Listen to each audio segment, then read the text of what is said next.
नमस्कार, जय हिंद। This is Anurag Gupta once again in front of you with a new thought, with a new message. कल किसी ने मुझे एक पोस्ट भेजी, न जाने किसने भेजी, न जाने किसने लिखी, न जाने कहाँ से आई, बट वो बात मेरे दिल को छू गई। मैं आशा करता हूँ कि इस वीडियो को देखने के बाद कहीं किसी की सोच शायद बदल जाए। किसी दिन सुबह उठकर एक बार इसका जायज़ा ज़रूर लीजिएगा कि आपके आसपास के कितने घरों में अगली पीढ़ी के बच्चे रहते हैं।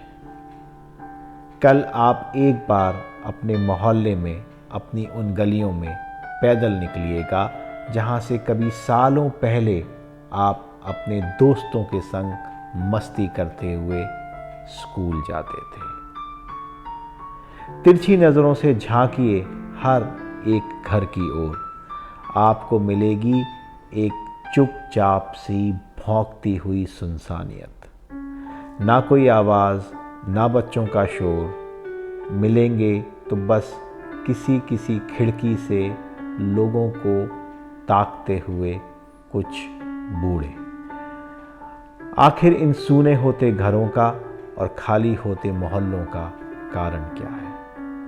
भौतिकवादी युग में हर व्यक्ति चाहता है कि उसके एक या ज़्यादा से ज़्यादा 2 बच्चे हों, पर वो बेहतर से बेहतर पढ़ाई करें, बड़े से बड़ा इंसान बने। आपको लगने लगता है या फिर दूसरे लोग आपको ये महसूस कराने लगते हैं कि छोटे शहर में आपके बच्चों का कोई भविष्य नहीं है। यहीं से जन्म लेता है आपके मन में वो ख्याल बच्चों को बड़े शहरों में पढ़ने भेजने का। अब भले ही दिल्ली हो या छोटा शहर, किताब और सिलेबस तो वही है, पर फिर भी हमारे बच्चे बाहर जाते हैं। 4-5 साल बाहर पढ़ते पढ़ते बच्चे उन बड़े शहरों के माहौल में रच बस जाते हैं, वहीं नौकरी ढूंढ लेते हैं। फिर एक दिन आपको फ़ोन करके कहते हैं कि हमें इस लड़की से या इस लड़के से शादी करनी है। आपको हाँ तो करना ही है, क्योंकि आपको अपनी इज्जत भी तो बचानी है। अब तो सिर्फ त्योहारों पर बच्चे घर आते हैं, और वो भी सिर्फ रस्म अदा करने। माँ बाप भी बड़े गर्व से सबको बताते हैं कि उनके बच्चे कितने बिजी हैं, उनके पास बिल्कुल भी समय नहीं है। आपके बच्चों के बच्चे होते हैं, साल में एक आध बार आप उनसे मिल लेते हैं, फिर 1 साल बीतता है, 2 साल बीतते हैं, कई साल बीत जाते हैं, बच्चे नहीं आते। अब तो बच्चों ने लोन लेकर बड़े शहरों में छोटे छोटे फ्लैट भी ले लिए हैं। अब अपना फ्लैट है तो त्योहारों पर जाना भी क्यों।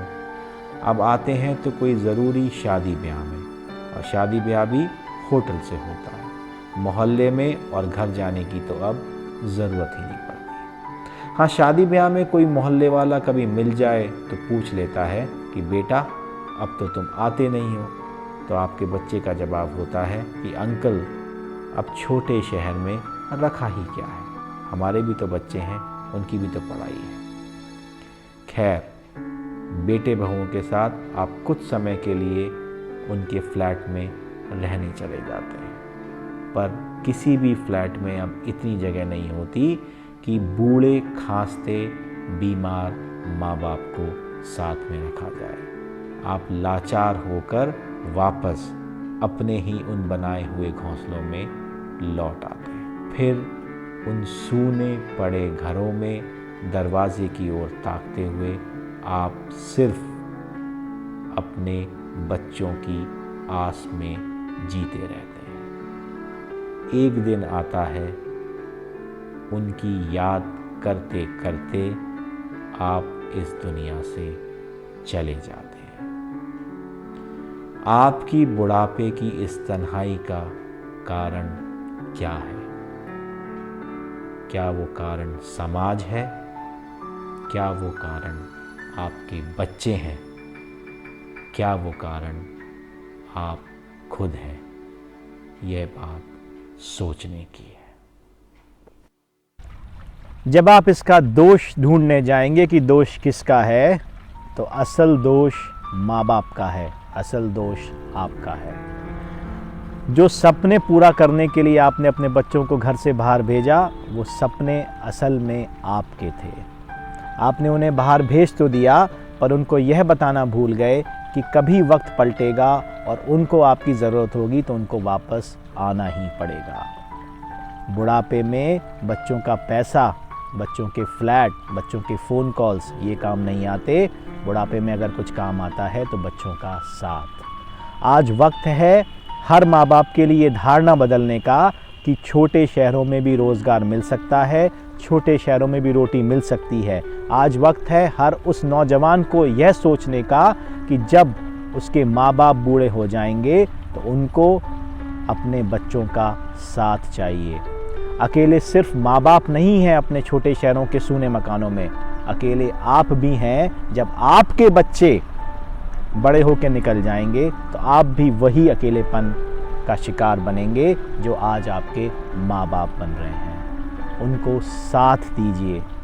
सेवा तो अलग बात है, बुढ़ापे में सबसे ज़्यादा ज़रूरी है साथ। तो मेरी आशा है, मेरा विश्वास है, मेरी प्रार्थना है ईश्वर से कि कहीं कोई जब इस वीडियो को देख रहा होगा तो उसके मन में ये इच्छा ज़रूर जागेगी कि वो भी अपने बूढ़े मरते माँ बाप के पास वापस चला जाए। बहुत बहुत धन्यवाद मुझे सुनने के लिए। नमस्कार। जय हिंद।